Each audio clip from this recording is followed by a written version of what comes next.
पंकज भाई, आपकी प्रार्थना के साथ शुरू करेंगे।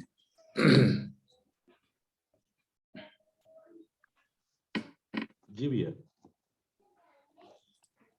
आइए हम प्रार्थना करेंगे। सनातन विराट अद्वैत असीमित सर्वशक्तिमान परमेश्वर पिता, बड़ी ही दीनता बड़ी ही नम्रता के साथ एक बार फिर आपके चरणों में आता हूँ प्रभु जी। सारा आदर, सारी महिमा, सारा गौरव सिर्फ और सिर्फ आपको देता हूँ। धन्यवाद देता हूँ पिता परमेश्वर इस समय के लिए, आज के दिन के लिए और इस सुंदर संगति के लिए प्रभु जी।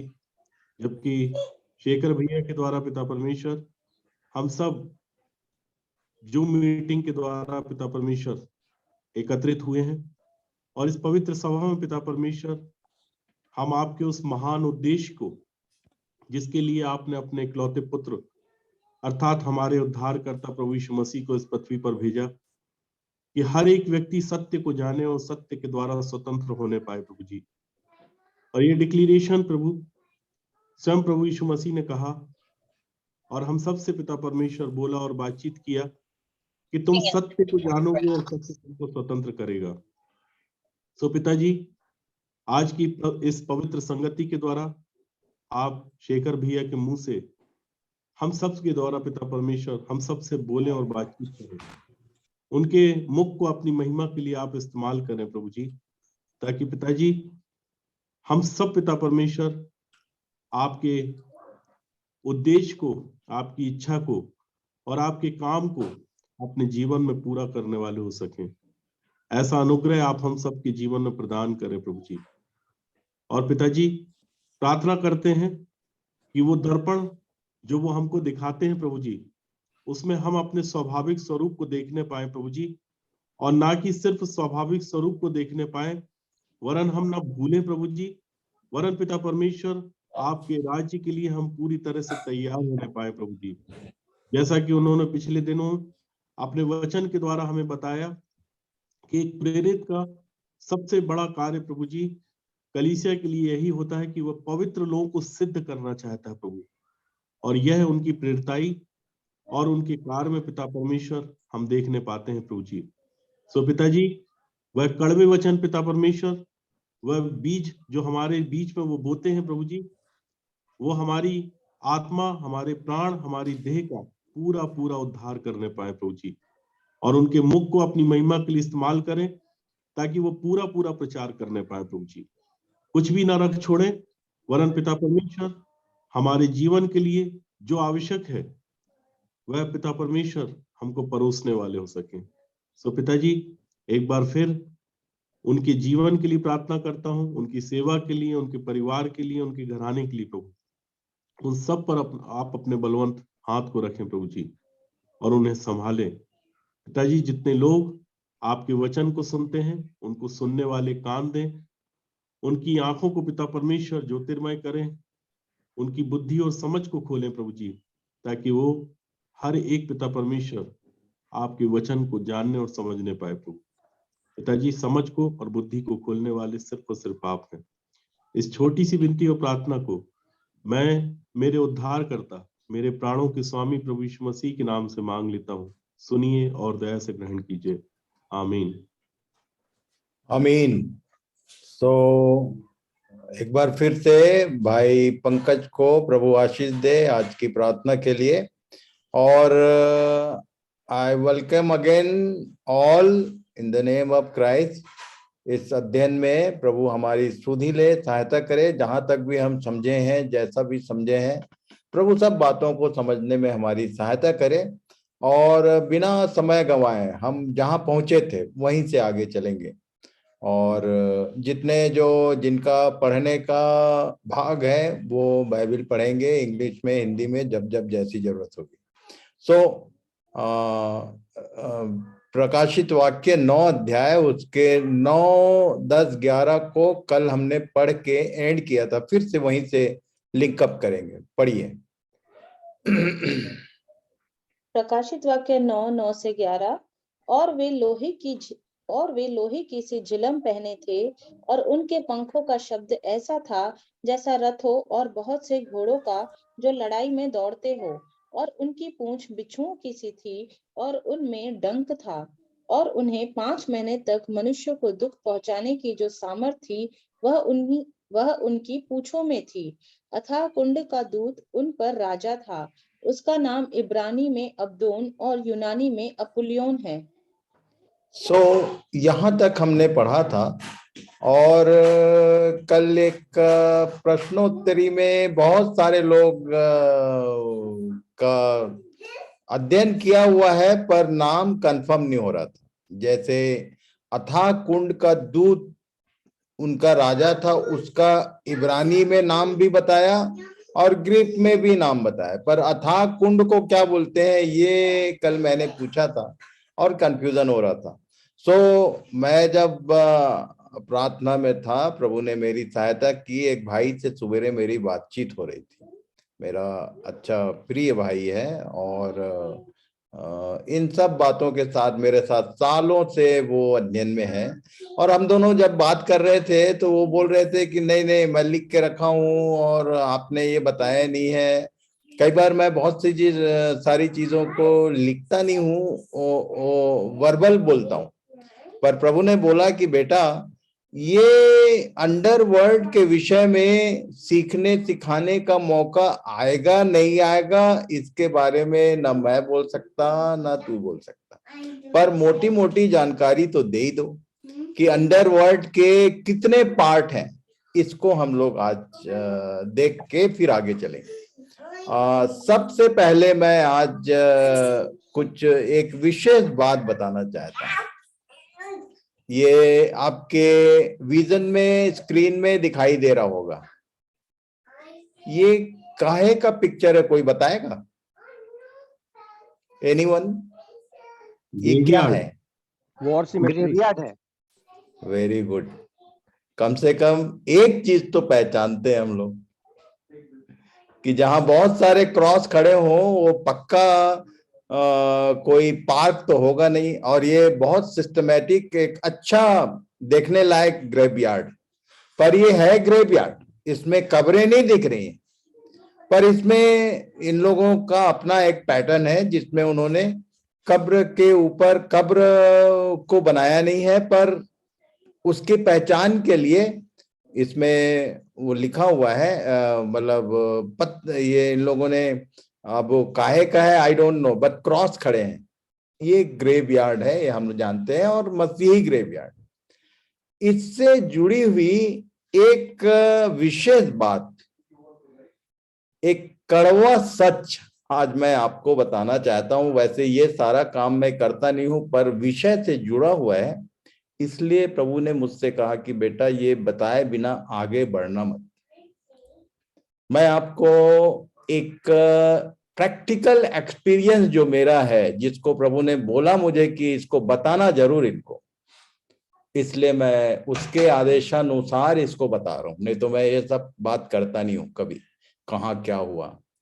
मुझे याद आता है कि लगभग बहुत साल पहले किसी एक भाई ने, जो स्कूल में शिक्षक थे और उनकी मिसेज हाउस वाइफ थी, मेरे कजन थे उन लोग, और उनने इच्छा जाहिर की थी कि आप भैया हमको भी वचन की संगति दिया करो ना, हम भी सीखना चाहते हैं।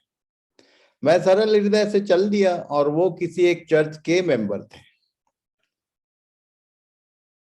उनके 3 बच्चे थे, 10-12 साल से ऊपर नहीं थे। वो सबसे बड़ा जो बेटा था वो 12 साल का रहा होगा, और उसके बाद नीचे समझ लीजिए 3 छोटे बच्चे थे।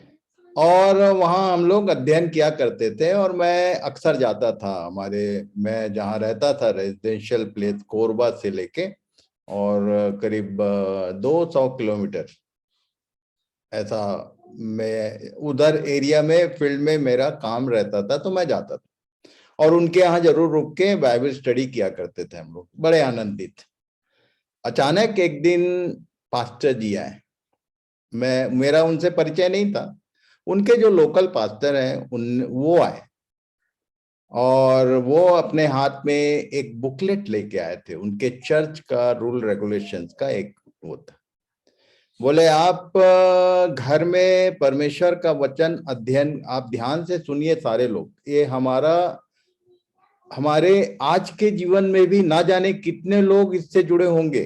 प्रभु ने बताया, इसलिए मैं बता रहा हूं। चाहे आप किसी भी चर्च में हैं, किसी भी व्यक्ति को परमेश्वर के वचन को सीखने से कोई चर्च कभी रोकता नहीं है। पर इनको कुछ तो भी लगा होगा कि शायद, जबकि मेरी ये आदत बिल्कुल भी नहीं है, मेरा अपना कोई चर्च नहीं है, मेरा अपना, यदि मैं सही कहूं तो मेरा अपना कोई चर्च नहीं। जो भी कलीसियाई लोग या विश्वासी होते हैं उनको दृढ़ और मजबूत होने में मैं सहायता करता हूं, दैट्स ऑल। कोई मेरा मेंबर नहीं होता, किसी से मैं पूछता नहीं, और ना रुपये पैसे का तो बात ही नहीं करता। अब उनने बात शुरू किया, बोले देखो ब्रदर, वो दोनों बैठे थे, मिस्टर मिसेस, हम लोग अध्ययन करने बैठे थे और शुरू किए नहीं थे, तभी आए वो सुबह सुबह। और तब उनने बोला कि देखो ब्रदर, ये अच्छी बात है, पर मेरे पास भी, आप जहाँ के सदस्य हैं, मेरा एक नियम कानून है और वो आपको मैं बता दूं। तो उनने बताना शुरू किया कि यदि आप चर्च के नियमानुसार कहीं पर कुछ, जबकि वो कोई बुरी आदत, कोई बुरी लत कुछ नहीं, केवल बाइबल अध्ययन करना शुरू किए थे, मेरे को रिक्वेस्ट करके बुलाते थे, क्योंकि मैं कजन था उनका, जाता ही था वो उस एरिया में जाने से। तो उनने बोला कि कहीं आप चर्च बदलने का और कुछ ऐसा माहौल तो नहीं बना रहे हैं। मैं चुपचाप बैठा था, वो उनसे बात कर रहे थे क्योंकि वो लोग उनके मेंबर थे। और तब उनने वो किताब निकाल के बताया कि इस किताब के अनुसार 2 चीजों में समस्या आएगी आपके। बोले एक तो पहला, ये जो दिख रहा है यहाँ कब्रिस्तान, बोले हमारा जो कब्रिस्तान है उसमें आपको जगह नहीं मिलेगी यदि मेंबरशिप से संबंधित कोई बात इधर उधर हो जाए। और दूसरी बात, ये आपके बच्चों की शादी नहीं होगी। और बहुत सारी बात बोले।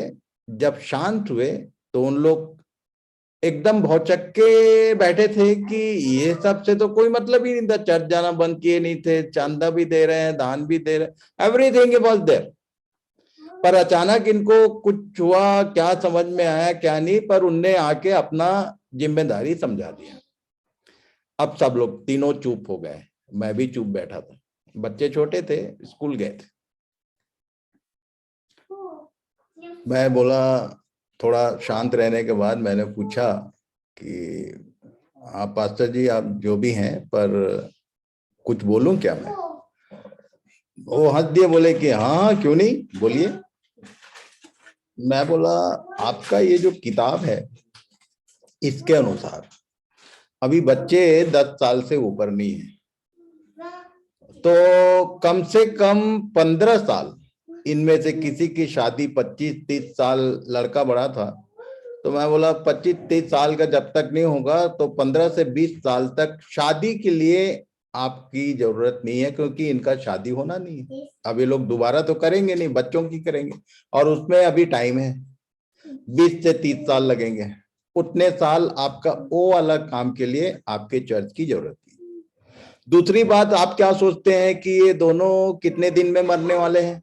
कब आपको कब्रिस्तान का जरूरत पड़ेगा? आप चुप हो गए हो। मैं बोला, परमेश्वर के वचन का आदर करना सीखे, अनादर मत कीजिए। ये एक कड़वी सच्चाई है पूरे भारत देश के ईसाइयों के बीच में कि हम किसी भी चर्च के मेंबर केवल ये 2 काम के लिए होते हैं, शादी कहाँ होगा और मिट्टी कहाँ होगी।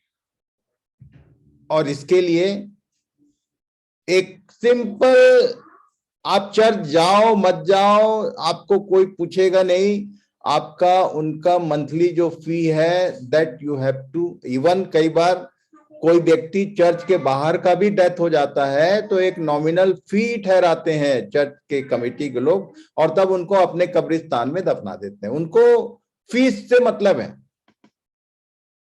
आप में से कितने लोग ऐसे हैं?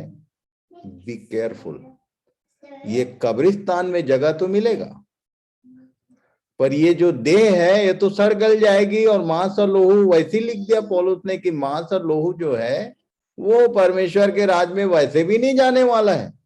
आप इसी के यहीं तक सीमित हैं कि सही में आप परिवर्तित होके उठाए जाने वालों में शामिल है। यहां से शुरू कर रहा हूं आज मैं। ये एकदम परफेक्ट सच है। अब दूसरी बात, एक कब्रिस्तान को इंग्लिश में क्या बोलते हैं भाई, कोई बोलेंगे? ग्रेवयार्ड। ग्रेवयार्ड। ग्रेवयार्ड। इसको ग्रीक में क्या बोलते हैं, कौन बताएगा? एनीवन? कभी खोजा? क्योंकि नया नियम का ओरिजिनल लैंग्वेज इंग्लिश नहीं है, ना हिंदी नहीं है, ना मलयाली नहीं है, ना कुछ, ग्रीक। ये नहीं खोजने के कारण बड़े बड़े धोखे हैं, बड़े बड़े गड्ढे हैं जहां पड़े हुए हैं। ग्रेवयार्ड को, कब्रिस्तान को ग्रीक में क्या बोलते हैं? अभी अभी देखे हम लोग कि इसको फलाना में ये बोलते हैं और उसमें अपुल्योन बोलते हैं। What about graveyard? जिसके लिए तुम जी जान लगा के किसी जगह की मेंबरशिप मैनेज करके रखते हो। याद रखना एक बात, दो बात बताया करता हूं, सदस्यता और शिष्यता दो एकदम डिफरेंट ट्रैक हैं। तुम सदस्य कहीं के हो, प्रभु के शिष्य हो क्या? शिष्य हो तो आगे का रास्ता है, और सदस्य हो तो यही ग्रेवयार्ड तक का रास्ता है। एक कड़वा सच है, इट्स एकदम कड़वा सच। यही सच है कि इन दिनों में प्रभु ने अनुग्रह किया है, समय दे दिया है कि आप अपने को तैयार कर लो कि केवल ग्रेवयार्ड तक मत जाओ। प्रभु ने बोला, समझा देता हूं, पढ़ो भाई। 2 जन का उदाहरण देना चाहता हूं, पढ़ो। लुका 23 का 39 से 43। जो कुकर्मी लटकाए गए थे उनमें से एक ने उसकी निंदा करके कहा, क्या तू मसीह नहीं? तो फिर अपने आप को और हमें बचा। इस पर दूसरे ने उसे डांट कर कहा, क्या तू परमेश्वर से भी नहीं डरता? तू भी तो वही दंड पा रहा है और हम तो न्यायानुसार दंड पा रहे हैं, क्योंकि हम अपने कर्मों का ठीक फल पा रहे हैं। पर इसने कोई अनुचित काम नहीं किया। तब उसने कहा, हे यीशु, जब तू अपने राज्य में आए तो मेरी सुधि लेना। उसने उससे कहा, मैं तुझसे सच कहता हूँ कि आज ही तू मेरे साथ स्वर्ग लोक में होगा। इसमें इतने से सेक्शन में इतनी सारी, एक पूरा 1 घंटा का सेशन हो सकता है इसमें, पर मैं केवल एक बात बताना चाहता हूं। ये यीशु ने बोला, टुडे ओनली, आज ही तू मेरे साथ स्वर्गलोक में होगा। एनीवन कैन टेल मी कि ये यीशु को तो कब्र में रखा गया था। ये डाकू के बारे में कहीं कोई रिकॉर्ड है कि उसको कहां दफनाया गया? But he was entered in his kingdom, बिना दफनाने के इतिहास के। और दफनाने की जहां तक बात है, तो और एक बात पढ़ लो भाई, ये हमको मालूम है, पर याद दिलाना चाहता हूं मैं कि आप यदि केवल यहीं तक की बात में हो तो तुम बहुत बड़े धोखे में हो। तुम कितना भी बड़े चर्च में हो, आर यू मेंबर ओनली और रियली डिसाइपल? अच्छा, कई लोग डिसाइपल चर्च बोलते हैं, एक भी आदमी डिसाइपल नहीं दिखता। पता तो करो कि कितने डिसाइपल हैं डिसाइपल चर्च में। मैं अपने भाइयों से कह रहा हूं कि watch, ask how many really disciples are there. Disciple बोलने से, विश्वासी बोलने से कोई विश्वासी नहीं होता है। Are you faithfully disciple? पढ़ लो जरा यहाँ पर। लुका 16 का 19 से 25। एक धनवान मनुष्य था जो बैंजनी कपड़े और मलमल पहनता और प्रतिदिन सुख विलास और धूमधाम के साथ रहता था। और लाजर नाम का एक कंगाल घावों से भरा हुआ उसकी डेवढ़ी पर छोड़ दिया जाता था। और वह चाहता था कि धनवान की मेज पर की जूठन से अपना पेट भरे, वरन कुत्ते भी आकर उसके घावों को चाटते थे। तो मैं और कई बार बोलता हूँ कुत्तों के बारे में, तुमको पता नहीं कितने लोगों को मालूम है कि नहीं मालूम है, उनके लार में हीलिंग पावर होता है, वो अपने घाव को चाट चाट के ठीक कर लेते हैं। जो लोग कुत्ते पालते हैं या जिनको कुत्तों में इंटरेस्ट है, दे नोज, या तुमको नहीं है इंटरेस्ट पता कर लेना। तो मैं बोलता हूं कि ये लाजर बेचारा का डॉक्टर कौन था? कुत्ते लोग थे। वही लोग आके उसके घाव को चाटते थे, उसका लिक्विड उसके घाव में लग रहा है। आगे क्या हुआ भाई? और ऐसा हुआ कि वह कंगाल मर गया और स्वर्गदूतों ने उसे लेकर इब्राहिम की गोद में पहुंचाया, और वह धनवान भी मरा और गाड़ा गया, और अधोलोक में ये इसको बाद में पूरा पढ़ लेना। यहाँ लिखा है तीन तीन मरे हुए लोगों का, ये कहानी दृष्टांत नहीं है, ये प्रैक्टिकल बात बता रहा था। Ibrahim was a practical one, that rich man and Lazarus, ये सब प्रैक्टिकल व्यक्ति पर्सन थे। लिखा है कि इब्राहिम तो पहले ही मर चुका है और कंगाल मर गया, और वह धनवान के साथ एक लाइन जुड़ा है। फिर से पढ़ो, येलो कलर। और ऐसा हुआ कि वह कंगाल मर गया और स्वर्गदूतों और ने मर गया और गाड़ा गया नहीं लिखा है। उसका बॉडी का क्या हुआ, उसको कौन उठा के ले गया, कहां फेंका, उसका कुछ भी रिकॉर्ड नहीं है। पर उसकी आत्मा कहाँ गई? इब्राहिम के गोद में। और वो धनवान, अच्छा धनवान आदमी मरता है तो कितनी भीड़ रहती भाई फ्यूनरल के लाइन में। जितना छोटा आदमी होगा उतना कम लोग रहते हैं, और जितना बड़ा आदमी होगा, मलमल पहन रहा है तो इसके आदर में तो पूरा पूरा चर्च का कोई एक आदमी नहीं, गांव का एक आदमी छूटा नहीं होगा। क्यों? धनवान आदमी मरा है और गाड़ा जा रहा है। बड़ा नाटकीय ढंग से दफनाया जाता है। इसको तो बड़े आदर के साथ गड़वाया गया, धनवान आदमी है पक्का, बड़े क्या जाने कितने लोग उसके बारे में क्या क्या बोले होंगे, नहीं बोले होंगे। कंगाल के बारे में कोई कुछ नहीं बोला होगा, क्योंकि ये प्रैक्टिकल है क्रिश्चियंस के बीच में। नॉन क्रिश्चियन का तो मैं बात ही नहीं करता। अब लिखा है कि जैसे ही ये गाड़ा गया, ये कहां पहुंच गया? पढ़ो भाई। और अधोलोक में उसने पीड़ा में पड़े हुए अपनी आंखें उठाई और दूर से इब्राहिम की गोद में लाजर को देखा, और उसने पुकार कर अधोलोक बोलने से बहुत बड़ा धोखा है। ये इब्राहिम भी बोलता था जो पुराने नियम कि मैं अधोलोक में उतर जाऊंगा, तो अधोलोक बोलने से, अंडरवर्ल्ड बोलने से 5 पार्टीशंस आर देयर। पूरा अध्ययन अभी कराऊंगा तो ये प्रकाशित वाक्य रुक जाएगा, केवल नाम बताऊंगा और कहां कहां क्या है। Godly arrangement, what is the godly arrangement called underworld. पहला पार्ट है ये ग्रेप। ये कितना गड्ढा खोदते हैं भाई? 6 फीट है 2 गज जमीन के नीचे। ऐसा एक तो पिक्चर आया था बहुत पहले, जब मैं ये जीवन में नहीं था, पर यहाँ नाम याद है मेरे। कितना गड्ढा खोदते हैं दद्दू भाई? 6 फीट 6 फीट 6 फीट है। 6 फीट के भीतर ग्रेव है, सियोल। अभी बताता हूं उसको ग्रीक में क्या बोलते हैं। उसके बाद आगे क्या क्या, ये अधोलोक कहां पर है, इसके बारे में तो दूर दूर तक पता नहीं आदमी को। पढ़ लो भाई, पढ़ो पढ़ो, इसको पूरा पढ़ लो, फिर दिखाता हूं।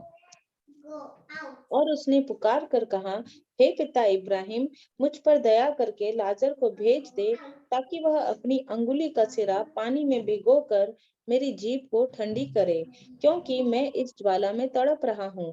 परंतु इब्राहिम ने कहा, हे पुत्र, स्मरण कर कि तू अपने जीवन में अच्छी वस्तुएं ले चुका है, और वैसे ही लाजर बुरी वस्तुएं, परंतु अब वह यहाँ शांति पा रहा है और तू तड़प रहा है।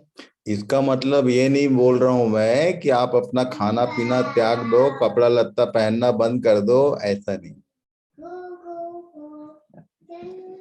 पर यदि एक तरफा हुआ कि केवल मजा मार रहे हो, प्रभु की बातों से तुम्हारी गंभीरता नहीं है। हाँ, तो लाजर चला गया स्वर्ग और ये धनी आदमी चला गया नरक। इसलिए मैं हमेशा बोलता हूं, रोग बीमारी तुमको नरक नहीं ले जाएगा। अब ये कितना धर्मी था, कितना क्या था, आई डोंट नो, पर धर्मी था पक्का, क्योंकि मरने के बाद इब्राहिम की गोद में पहुंच गया। ये गाली नहीं बकता होगा, अब उसके बारे में कल्पना करना बेकार है, but he was authorized to get the heavenly places. और ये जो धनी व्यक्ति था, जिसके जूठन पे ये अपना जी रहा था, वो चला गया नरक। इसलिए भैया, वॉच योर सेल्फ। चल भाई पढ़ ले। ग्रेवयार्ड को क्या बोलते हैं ग्रीक में, दीपा? Graveyard Seoul. शियोल बोलते हैं। देन उसके नीचे लेफ्ट साइड में क्या है? पैराडाइस, पैराडाइसोस, पैराडियोसिस। हाँ बेटा, ग्रीक पढ़ना पड़ेगा मेरे साथ। हेल। देन राइट साइड में क्या है? हेल के ऊपर Hades. ग्रीक में वो ग्रीक वर्ड है, हेड्स। हेड्स बोलते हैं उसको। ओके, पैराडाइसियस।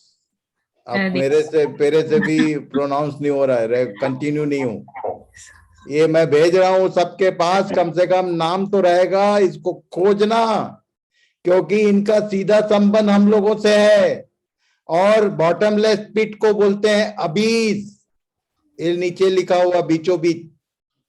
और लेफ्ट साइड में है जहां पर स्वर्गदूत लोग बंद हैं, Tartarus, dark places. And then lake of fire को गहना बोलते हैं। अंडरवर्ल्ड के ये 6 फीट वाला में नहीं है ये, इसके बारे में किसी को मालूम नहीं है, जिनके बारे में बाइबल बताती है नए नियम में, यीशु के बारे में लिखा पृथ्वी की निचली सतहों तक। ये कौन सा वाला निचली सतह है जिसके बारे में किसी को नहीं मालूम? इवन कभी कभी कुछ कहानी सुनता हूं मैं, रशिया में क्या हुआ था, तो लोगों ने सुना कुछ आवाज, ये सब कहानी मैं कभी नहीं विश्वास करता।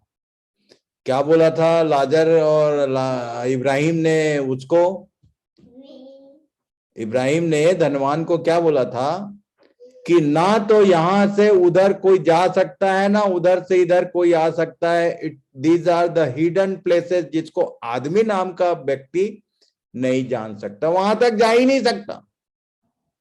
अब लोग बाग आवाज सुन के आ जा रहे हैं। जो कई लोग का मैं दर्शन का किताब पढ़ा कि वो नरक में होके आ गया और स्वर्ग से चले आ रहा है। एक से एक कहानी ईसाई लोगों के बीच में।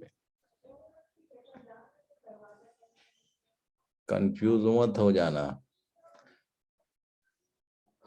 प्रभु सहायता करे कि आज एक बात ध्यान कर लेना, सही में तुम शिष्य हो कि सदस्य? तुम जानो, तुम्हारा काम जाने, और तुम्हारा सबका ऊपर जो प्रभु बैठा है वो जाने।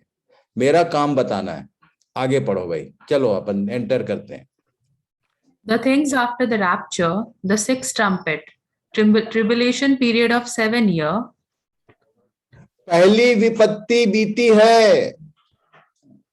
ओके, प्रकाशित वाक्य 9 अध्याय के 1 पद से लेके 12 तक पहली विपत्ति गई, जिसमें वो टिड्डियां हैं। दूसरी विपत्ति क्या है? 2 और बाकी है बोला, तो उसमें से पहला शुरू हो रहा है 6 ट्रम्पेट के साथ। पढ़ो भाई।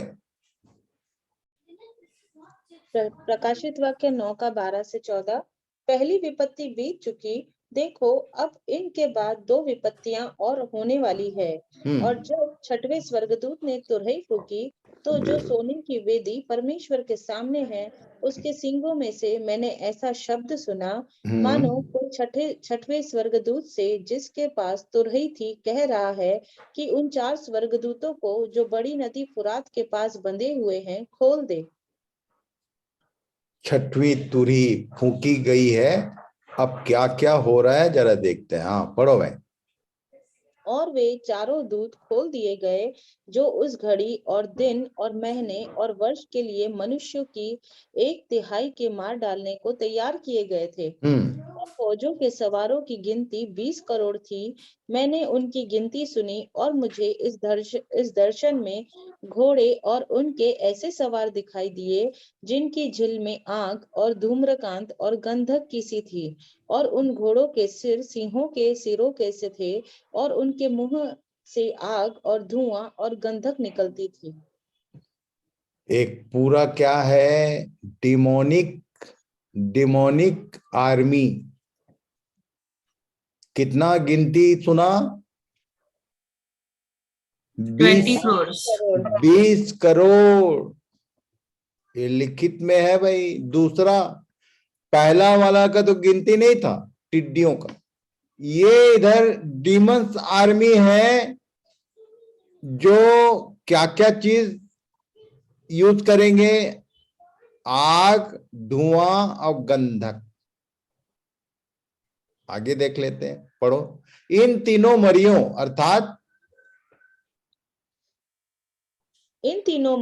अर्थात आग और धुएं और गंधक से जो उसके मुंह से निकलती थी मनुष्यों की 1/3 मार डाली गई, क्योंकि उन घोड़ों की सामर्थ उनके मुंह और उनकी पूंछों में थी, इसलिए कि उनकी पूंछें सांपों की सी थी और उन पूंछों के सिर भी थे और इन्हीं से वे पीड़ा पहुंचाते थे। वाह, सामने भी मुंह है, पीछे भी मुंह है, पूंछ में भी मुंह है। पीड़ा पहुंचाने का काम आगे से भी हो रहा है, पीछे से भी हो रहा है। See the quality, category. ये परमेश्वर के प्रकोप का पार्ट है। टिड्डियां रखी हुई है, ये डिमोनिक आर्मी रखी हुई है। और क्या लिखा भाई? और बाकी मनुष्यों ने जो उन मरियों से न मरे थे अपने हाथों के कामों से मन न फिराया। इतना होने के बाद भी मनुष्य नाम का जो प्राणी है वो मन फिराने को तैयार नहीं। एक समय ऐसा आएगा कि उनके मन और कठोर होते जाएंगे, और कठोर। यशा में लिखा है ना, ऐसा ना हो कि ये मन फिराएं और चंगे हो जाएं। सजा को फेस करना है। जो छूट जाएगा, कौन छूटेगा? चाहे पुराने नियम के हो चाहे नए नियम के, जिन्होंने उसको डिनाई किया, इवन ये तकलीफ मार काट मचा है तो भी नहीं मन फिराने को तैयार है, तो तुम तो मरोगे ही। सब हो जाए पर मन नहीं फिराना। मन फिराओ है क्या चीज? प्रभु मैं पापी हूं, अरे वो तो हिंदू लोग भी बोलते हैं। मन फिराना एक बार पढ़ लो भाई, रोमी 8 का 5 पद। मन फिराव का डेफिनेशन क्या है? Change of a mind means what?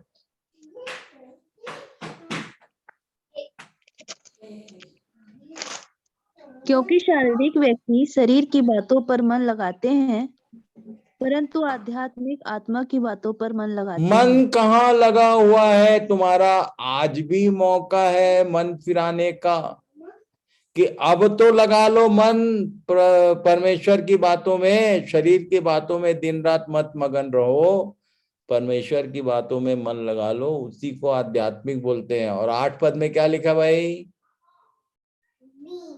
और जो शारीरिक दशा में है वे परमेश्वर को मतलब जिनका मन शरीर की बातों में लगा हुआ है वो शारीरिक, और जो शारीरिक दशा में है वो वे परमेश्वर को प्रसन्न नहीं कर सकते। चाहे तुम दुनिया को प्रसन्न कर सकते हो, परमेश्वर कभी प्रसन्न नहीं हो। और यदि परमेश्वर प्रसन्न नहीं है तो तुम कहां वहां जाने वाले हो? तुम कोई भी क्यों ना हो, मन फिरा लो। This is the time. मन को प्रभु की बातों में लगा लो। ये लॉकडाउन का बार बार माहौल इसलिए बनता है कि तुमको मन फिराने का, परमेश्वर के वचन में मन लगाने का मौका मिले। पता नहीं कितने लोगों को समझ में आ रहा है, नहीं आ रहा है। पढ़ो भाई। This army of 20 crore horsemen is a supernatural demonic army. It is clear that this army is a part of Satan's forces, told in Ephesians chapter 6, verse 11 and 12 ये by सब बता चुका हूं मैं, इसको अभी नहीं पढ़ाऊंगा कि ये जो डिमोनिक आर्मी है इसके बारे में इफिसी 6 अध्याय में लिखा हुआ है, पौलुस ने बोल दिया, इसको भी समझा चुका हूं। जो नहीं समझा है खोज खाज के पढ़ लेना, यूट्यूब में मेरा ऑलरेडी लोड किया हुआ है, पढ़ लो। Kingdom of darkness, kingdom of Satan करके कई बार समझाया हूं, पढ़ लो। by Saint Paul as the rulers, the authorities, the powers of this dark world, and the spiritual forces of evil in the heavenly realms, the plague of horsemen. ये दूसरा number है। अभी एक और बचा है, एक तो टिड्डी और एक ये हो गया, तीसरा क्या है जरा उसको भी देख ले भाई। अ लिटिल बुक पढ़ो भाई। The interval between the sixth and seventh trumpets, a little book, Revelation chapter 10, verse 1 to 11, middle of 7 year, 2 witnesses, middle of the week, Elijah and Enoch, Revelation chapter 11, verse 1 to 14. ये 1 to 14 को देखेंगे, पढ़ लो भाई। प्रकाशित वाक्य 10 का 1 से 3। फिर मैंने एक और बलि स्वर्गदूत को बादल उड़े हुए स्वर्ग से उतरते देखा। उसके सिर पर मेघधनुष था और उसका मुंह सूर्य का सा और उसके पांव आग के खंबे कैसे थे और उसके हाथ में एक छोटी सी खुली हुई पुस्तक थी। उसने अपना दाहिना पांव समुद्र पर और बायां पृथ्वी पर रखा। एक बात को अंडरलाइन करके रखना भाई, मिसिंग मत हो जाए, कि उसके हाथ में एक छोटी सी पुस्तक है, मुहर बंद नहीं है। पहले जो पुस्तक थी 5 अध्याय में, उसको देख के रो रहा था कि खोलेगा कौन। इट इज ऑलरेडी ओपन, एक खुली किताब है। फिर आगे पढ़ लो भाई। और जब सातों गर्जन के शब्द सुनाई दे चुके तो मैं लिखने पर था, और मैंने स्वर्ग से यह शब्द सुना कि जो बातें गर्जन के उन 7 शब्दों से सुनी है उन्हें गुप्त रख और मत लिख। और जिस स्वर्गदूत को मैंने समुद्र और पृथ्वी पर खड़े देखा था, उसने अपना दाहिना हाथ स्वर्ग की ओर उठाया। हाँ, अब लिखने की जरूरत नहीं है बोल रहा है, मन में रख, लिख मत। क्यों? उसके पीछे कुछ बात है, पढ़ो भाई। और जो युगानुयुग जीता रहेगा, और जिसने स्वर्ग को और जो कुछ उसमें है, और पृथ्वी को और जो कुछ उस पर है, और समुद्र को और जो कुछ उसमें है सृजा, उसी की शपथ खाकर कहा, अब तो और देर न होगी। इसलिए अब देर नहीं होगी, ज्यादा टाइम नहीं है कि अब इसको लिख के और बताने की जरूरत पड़े।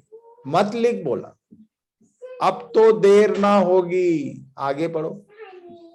वरन 7वें स्वर्गदूत के शब्द देने के दिनों में, जब वह तुरही फूंकने पर होगा, तो परमेश्वर का गुप्त मनोरथ उस सुसमाचार के अनुसार जो उसने अपने दास भविष्यवक्ताओं को दिया पूरा होगा। पढ़ो भाई, पढ़ते जाओ आगे।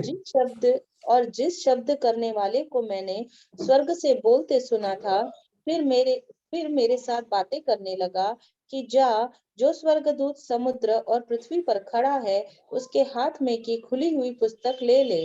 और मैंने स्वर्गदूत के पास जाकर कहा, यह छोटी पुस्तक मुझे दे। और उसने मुझसे कहा, ले, इसे खा ले, और यह तेरा पेट कड़वा तो करेगी, पर तेरे मुंह में मधु सी मीठी लगेगी। हाँ, एक होमवर्क दे देता हूँ भाई, वैसे बताते रहता हूँ कि पुराने नियम में और कहाँ कौन सी किताब को बोला कि इसको खा ले। इसको खोज लेना आप लोग सब, वो कोई बोलेगा नहीं। जिन लोग को नहीं मालूम उन लोग ढूंढेंगे, खोजने का आदत तो डालो, डालने दो। जिसको मालूम है प्रभु आशीष दे, जिसको नहीं मालूम तुम खोजो, खोजोगे तो आशीष मिलेगी। ये नया बात नहीं है, बोल रहा है पुस्तक को खा ले। एक बार एक बेचारा गांव में, मैं बता रहा था, एक किताब जो है भाई इसको खाना है, तो बेचारा इनोसेंटली पूछ लिया कि क्या पन्ना खाना भी है रोज। वो सोच रहा था 5 जैसे चबाक खाना है। एक्सेप्ट इट, ग्रहण कर। इसमें जो बातें हैं, क्या लिखा, या तेरा पेट कड़वा तो करेगी पर तेरे मुंह में मीठी लगेगी। मतलब पेट से थोड़ी अन्न खाएगा आदमी, मुंह से ही। पहले अच्छा लगेगा, बाद में होश गुम करेगा। क्या लिखा, आगे पढ़ो। सो मैं वह छोटी पुस्तक उस स्वर्गदूत के हाथ से लेकर खा गया। वह मेरे मुंह में मधु सी मीठी तो हाँ, लगी। पहले मीठा लगा, अच्छा है भाई, जानकारी मिल रही, पर जो जानकारी आई उसके कारण उसका होश गुम हो गया। क्या लिखा है, पर जब मैं उसे खा गया तो मेरा पेट कड़वा हो गया। मुझसे यह कहा गया कि तुझे बहुत से लोगों और जातियों और भाषाओं और राजाओं पर फिर भविष्यवाणी करनी होगी। ओके, राज्य पढ़ो भाई। The effect on John of reading the little book seems to confirm this view, for as he read of the deliverances that were to come to his people, and of the final victory of the Lamb, and the setting up of the kingdom, the book was as sweet as honey to his taste. But when he meditated upon the awful sufferings that would come upon the world and upon the Jews under the reign of the beast, Antichrist, and during the pouring out of the vials, it was bitterness to his soul. ये मैं भेज दूंगा, अभी समझाने का ज्यादा time नहीं है। जिनको जिनको अंग्रेजी थोड़ा कमजोर है, आप लोग अपने बच्चों से हेल्प ले लेना। ओके, क्यों ये छोटा किताब का के बारे में कुछ डिटेल्स है। ये क्यों बिटरनेस लगा, क्योंकि इसके बाद जो आने वाला है, 7वां तुरी का बात हो रहा है, इसके बाद जो आने वाला है वो और डेंजरस होगा। पढ़ो भाई। और मुझे लग्गी के समान एक सरकंडा दिया गया, और किसी ने कहा, उठ, परमेश्वर के मंदिर और वेदी और उसमें भजन करने वालों को नाप ले, और मंदिर के बाहर का आंगन छोड़ दे, उसे मत नाप, क्योंकि वह अन्य जातियों को दिया गया है, और वे पवित्र नगर को 42 महीने तक रौंदेगी। 42 महीना मतलब 7.5 साल, 3.5 साल। पहले 3.5 साल भयंकर पूजा आराधना व्यवस्था मूसा के अनुसार सारा चीज लागू हो जाएगा, पर ये मिड टाइम है, यहीं से आगे ओरिजिनल रूप दिखाएगा 1260 दिन तक लगातार। पढ़ लो भाई। John was told to measure only the temple proper and to leave out the court that surrounded it. The temple of Herod had 4 courts: the court of the priest, the court of Israel, the court of the women, and the court of the Gentiles. The tabernacle had but 1 court, while Solomon's temple had 2: the court of the priest and the court of the Gentiles.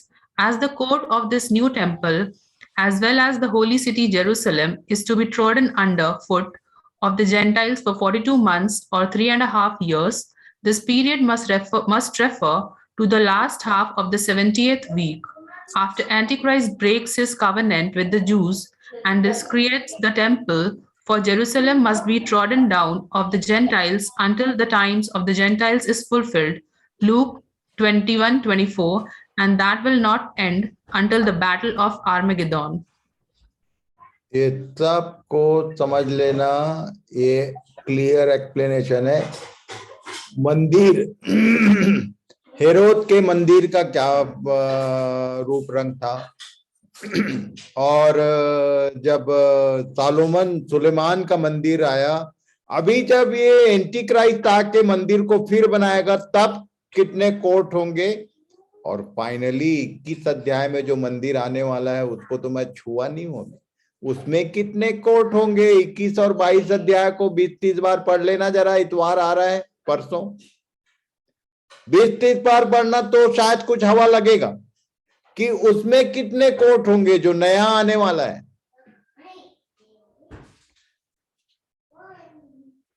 यहाँ पर 3 प्रकार के मंदिर बता दिया, एक हेरोद का, एक सुलेमान जो ओरिजिनल था वो सुलेमान ने वो हैंडओवर किया था, प्रतिष्ठा किया था, उसके बाद हेरोद ने बनवाया, उसके बाद फिर बनाए थे लोग, उसको तोड़ दिया टाइटस ने, अभी टूटा फूटा है, ये आ रहा है, सबसे पहले मंदिर बनाएगा, उसका क्या रूप रंग होगा, और जो फाइनल आएगा। इसलिए चलिए अभी आगे चलते हैं, पढ़ो। और मैं अपने 2 गवाहों को यह अधिकार दूंगा कि टाट ओढ़े हुए 1260 दिन तक भविष्यवाणी करे। मतलब वो बाकी के पूरे दिन ये लोग भविष्यवाणी का मतलब प्रचार करेंगे, लोगों को समझाएंगे कि देखो ये होने वाला है, ये होने वाला है, ये होने वाला है, मरोगे, अभी भी मौका है। और ये कौन है? एलिया और मूसा। पढ़ो, यहाँ जो लिखा है वो पढ़ो। ये वे ही जैतून के 2 पेड़ और 2 दीवट है जो पृथ्वी के प्रभु के सामने खड़े रहते हैं। कौन बोला? एलिया और मूसा? नीतू बोली जी। वो ट्रांसलेटेड सेंट्स का एग्जाम्पल था, आने वाले हैं वो नहीं। कौन आएंगे? जो 2 जन बिना मरे गए हैं, हनोक और एलिया। जो रिजरेक्टेड व्यक्ति नहीं है, जो जी उठने का अनुभव नहीं पाया है, वो वहां जाएगा ही नहीं। इसलिए ये दोनों अगेन दे आर कमिंग, एलिया और हनोक जो उठा लिए गए थे, उनके लिए परमेश्वर का स्पेशल प्रबंध। और ये लाइन कहाँ लिखा है? ये वे ही जैतून के 2 पेड़ और 2 दिवट है जो प्रभु के पृथ्वी के प्रभु के सामने हमेशा खड़े रहते हैं। ये होमवर्क रहेगा, खोज लेना कहाँ लिखा है, कौन सी लाइन को ये कोट कर रहा है। 2 गवाह जैतून के पेड़ के रूप में परमेश्वर के सिंहासन के सामने हमेशा दीवट के रूप में है, खड़े रहते हैं। ये किसने मेंशन किया है? केवल एक जगह लिखा है पुराने नियम में, पढ़ लेना, खोज मिल जाएगा तो अच्छी बात है, कल बताना मुझे। कम से कम कुछ तो वर्क करो, खोजो, मन तो लगाओ, आगे पढ़ो भाई। और यदि कोई उनको हानि पहुंचाना चाहता हाँ, है। ये जो 2 जन आए हैं उनके बारे में बोल रहा है ना ये, और किसी के बारे में मत पहुंच जाना। यदि कोई उनको, मतलब ये जो 2 गवाह हैं प्रचारक, उन लोग आते हैं, उनको हानि पहुंचाना चाहता है तो उनके मुंह से आग निकलकर उनके बैरियों को भस्म करती है। और यदि कोई उनको हानि पहुंचाना चाहेगा तो अवश्य इसी रीति से मार डाला जाएगा। इन्हें अधिकार है कि आकाश को बंद करे और उनकी भविष्यवाणी के दिनों में मेह न बरसे। और उन्हें सब पानी पर अधिकार है कि उसे लहू बनाए और जब जब चाहे तब तब पृथ्वी पर हर प्रकार की विपत्ति लाए। अब एक बात थोड़ा ध्यान करना, होमवर्क दे देता हूं कि आकाश को बंद करने वाला तो कौन है? एलिया। कौन है भाई? एलिया। एलिया। इतने बोला था मैं नहीं बरसेगा, और नहीं बरसा। अब पानी पर अधिकार उनके दिनों में मैं न बरसे। ये हनोक के बारे में क्या लिखा है? थोड़ा खोजबीन तो करो कि वो क्या किया। परमेश्वर के साथ साथ चलता था, बस।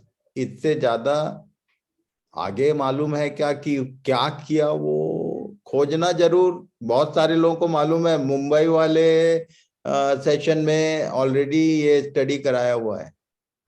जो नए लोग हैं उनके लिए मैं एनकरेज करना चाहता हूं, कोई भी बता देगा, मैं भी बता सकता हूं, पर आप बाइबल पढ़ो, घुस जाओ उसके भीतर। अभी लॉकडाउन है, काम धाम बंद, वेरी गुड। सबसे पहले बंद किसको करते मालूम है? चर्चेस बंद, स्कूल बंद, मॉल बंद, पब्लिक सेक्टर जो है वो सारे बंद। जहां जहां इन्फेक्शन ज्यादा है, अभी छत्तीसगढ़ का पूरा 12 बजा हुआ है फिर से। अरे बंद का मतलब तुमको मौका दिया, घर से निकलो मत, इसी में घुसे रहो। पढ़ो भाई आगे। और जब वे अपनी गवाही दे चुकेंगे तो वह पशु जो अथाह कुंड में से निकलेगा उनसे लड़कर उन्हें जीतेगा और उन्हें मार डालेगा। ये और कौन पशु जो है अथाह कुंड से निकलने वाला है भाई? क्या नाम था उसका?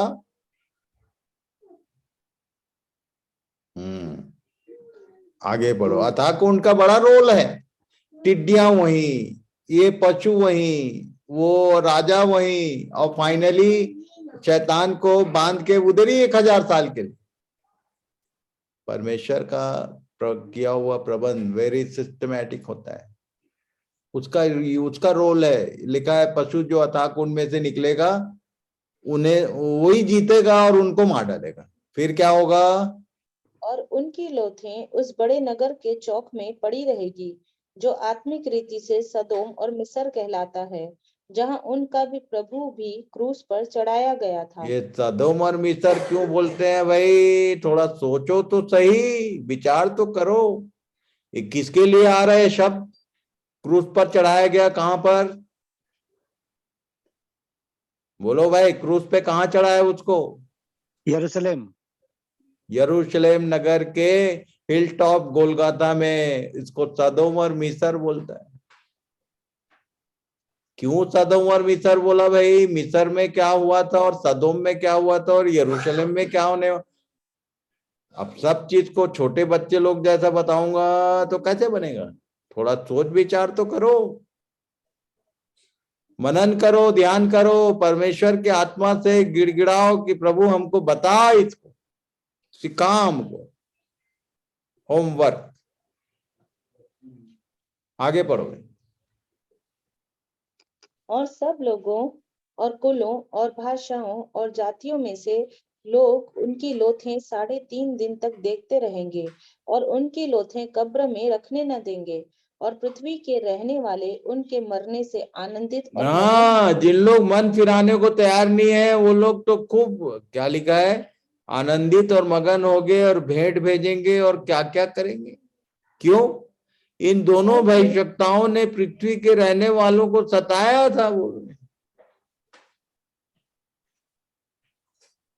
रास्ता दिखा रहे हैं। कई बार आप ध्यान करना कि जब आप किसी को रास्ता बताते हो तो लोग कंप्लेन करते कि ये सता रहे हमको। Same thing was there. पढ़ो भाई। और 3.5 दिन के बाद परमेश्वर की ओर से जीवन की आत्मा उनमें बैठ गई और वे अपने पांवों के बल खड़े हो गए और उनके देखने वालों पर बड़ा भय छा गया और उन्हें जिंदा हो गए। 3.5 दिन तक डेड बॉडी पड़ा हुआ है। अच्छा, एक बात तो बताओ, ये लाजर कितना दिन हो गया था? 4 दिन। और उसकी बहन बोल रही थी, क्या बोल रही थी भाई? अगर प्रभु तू यहाँ होता तो ऐसा ना होता। अरे उसकी नहीं, जो 4 दिन का सड़ा हुआ उसके बारे में क्या बोली? कोई बोलो भाई। दुर्गंध आ रहा है। दुर्गंध आ रहा है। मालूम है, जब किसी की डेथ होती है तो कोई मेडिकल वाला है क्या भाई यहाँ पर? बताओ तो सही कि कितना देर लगता है स्मेल आने में, कीड़ा पड़ने में। सबसे कमजोर शरीर मनुष्य के ये प्राण छूटा तो फिर ये गलना शुरू हो जाता है। नाक में कान में रुई क्यों डालते हैं? पता तो करना। उसमें से कीड़े आने लगते हैं, याद रखना, बाहर आने लगते हैं। विद इन सम आवर यदि बर्फ नहीं मिला, हाँ तो वो बहुत सारे लोग वो तरह तरह का परफ्यूम और अगरबत्ती और ऐसा कि पागल कर देंगे। वो मुसलमान लोग भी मात खा जाएंगे, इतना भयंकर कहर महर करते। क्यों मालूम है? बॉडी सड़ चुका। कितना भी तुम कुछ भी करो, इनका बॉडी क्यों नहीं सड़ा है भाई? क्योंकि प्रभु का प्रबंध है। 3.5 दिन के बाद लिखा है जीवन की आत्मा ने उनको अपने पांव के बल खड़ा कर दिया। सड़े नहीं है। लाजर सड़ चुका था, पर यीशु ने आवाज दिया, आवाज सुन के वो सड़ा हुआ लाजर का बॉडी कैसे ठीक हुआ होगा मैं नहीं जानता। कफन से लिपटा हुआ चले आ रहा है, वो पैदल नहीं आया। ध्यान से पढ़ना तो सही बाइबल, कैसा आया होगा तो हॉरर फिल्म दिखता है मेरे को, सरकते हुए। जो लिखा है उसमें कुछ जोड़ना तोड़ना नहीं है भाई, पढ़ो तो सही, बहुत इंटरेस्टिंग। रैप्चर हो गया यहाँ। उन्हें फिर से येलो कलर पढ़ो भाई। और उन्हें स्वर्ग से एक बड़ा शब्द फिर से वही बड़ा शब्द, बिना शब्द के, बिना उस ट्रम्पेट वॉइस बोलते हैं, लाउड वॉइस के बिना कोई वहां नहीं जा सकता।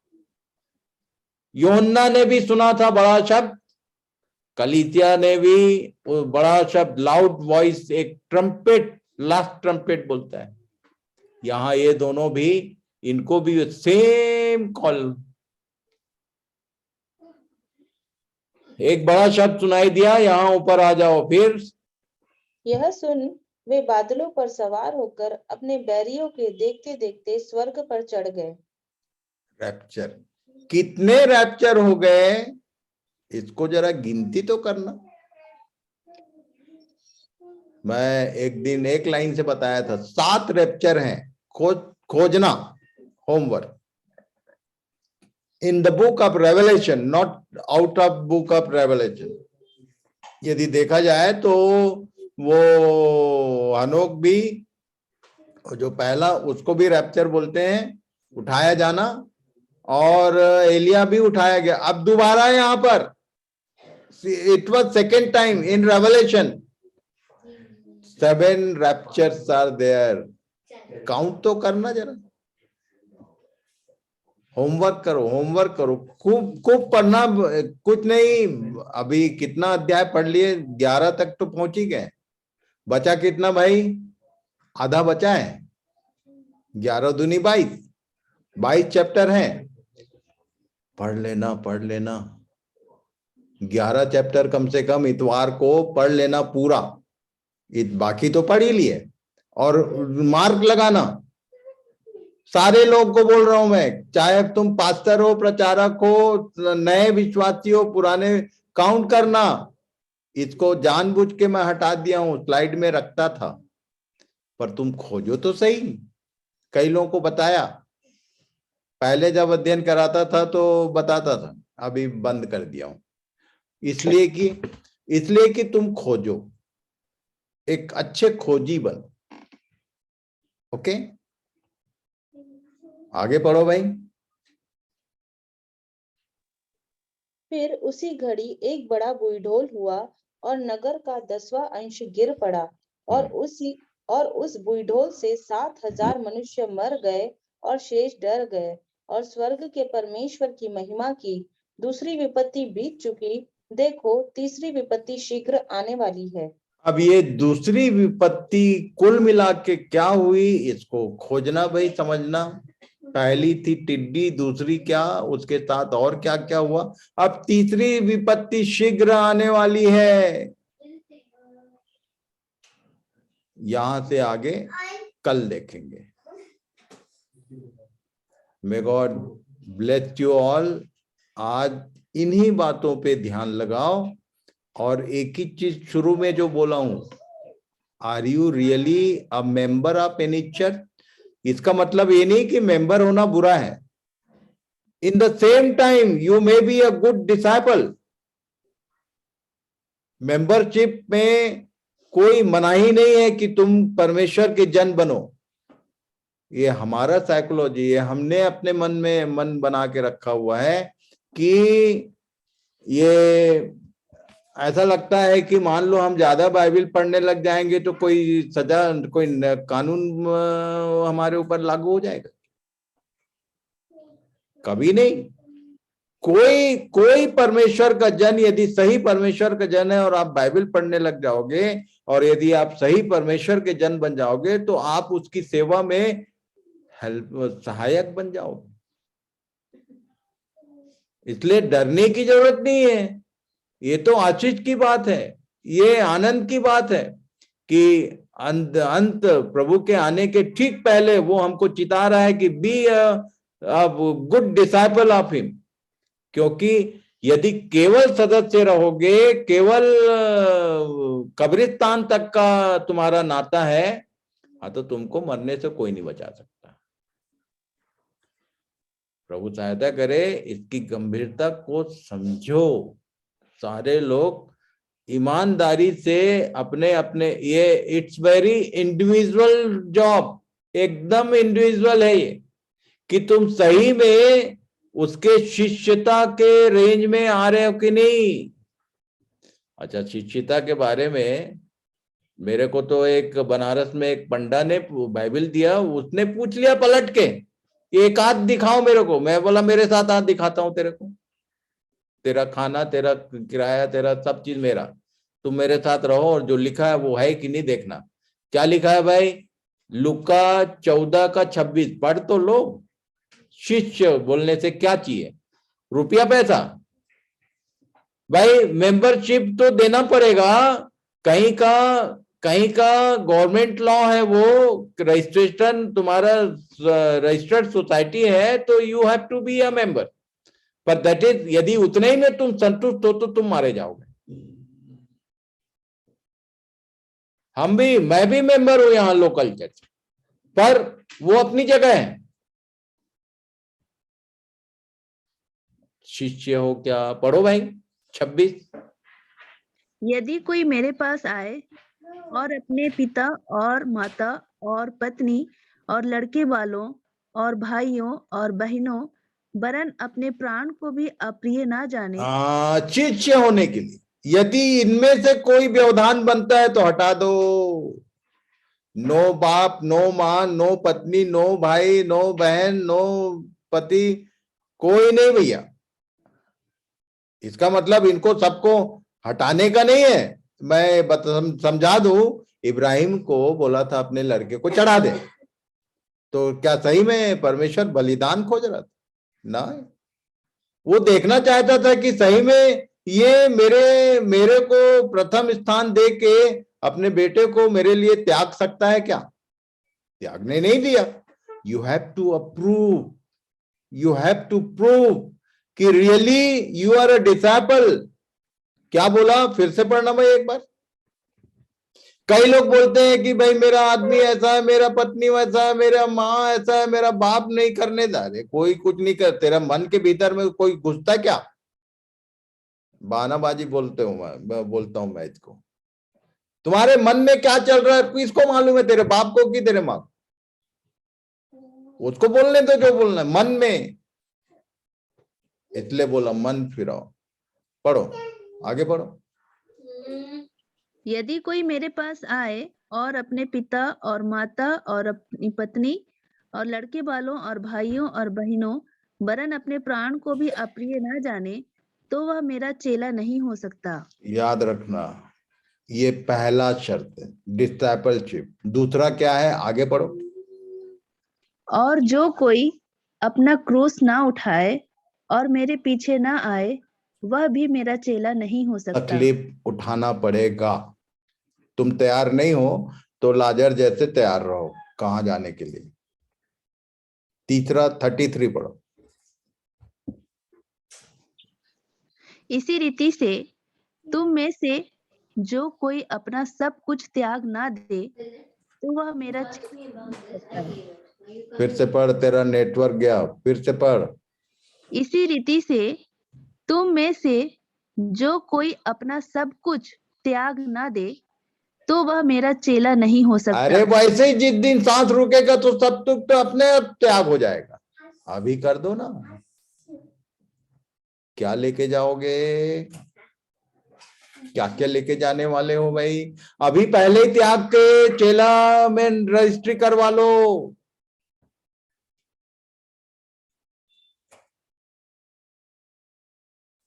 It's my humble request, being a man of God, think about all these things. Okay? May God bless you. May God give you proper guideline, understanding. आशीषें प्रभु प्रदान करे। Thank you very much for today's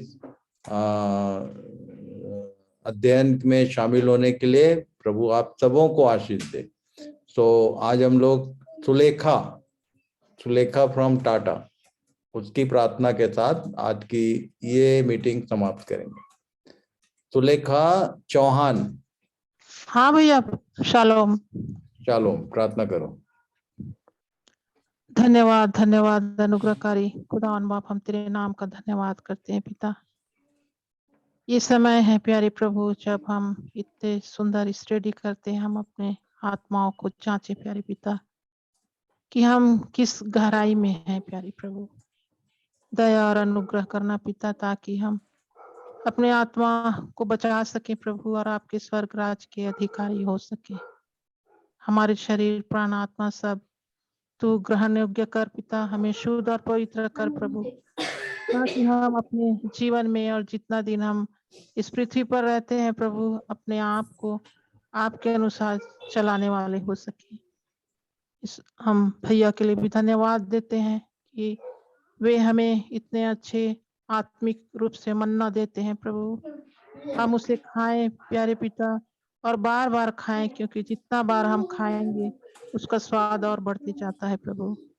ज्ञान और बुद्धि देना, समझने की शक्ति देना पिता, कि जो कुछ भी वो पढ़ाते हैं और हमारे पास ऑडियो भेजते हैं प्रभु, पीडीएफ भेजते हैं, उसको हम बारंबार पढ़कर हम उसे समझने वाले हो सके। इस अभी जितने जन हैं प्यारे प्रभु जो सुन रहे हैं, हर एक को तू नाम बनाम आशीष दे, हर एक पर तू दया और अनुग्रह कर, ज्ञान और बुद्धि और समझ दे प्रभु, ताकि हम ये स्टडी को अपने जीवन में एक बहुमूल्य इनाम के रूप में इसे ग्रहण करने योग्य हो सके प्रभु, और इसे अपने जीवन में बारंबार उपयोग ला सके। धन्यवाद देते हैं सुंदर संगति के लिए। सारा महिमा सारा आदर आपको देते हैं। इस छोटी सी विनती को आपके प्यारे पुत्र प्रभु यीशु ख्रिस्ट के नाम से मांगती हूँ, दया करके सुन और ग्रहण कर। आमीन। आमीन। Thank you Sulekha, God bless you and your family. और Thank साथ ही साथ सभी को प्रभु आशीष दे। इन सब बातों पर अपना मन लगाए रहें और प्रभु के आने का इंतजार करते रहें। Shalom, God bless you all. आमीन, थैंक यू वेरी आमीन। मच। थैंक यू भैया। थैंक यू भैया। Shalom shalom. सुलेखा भाभी, आप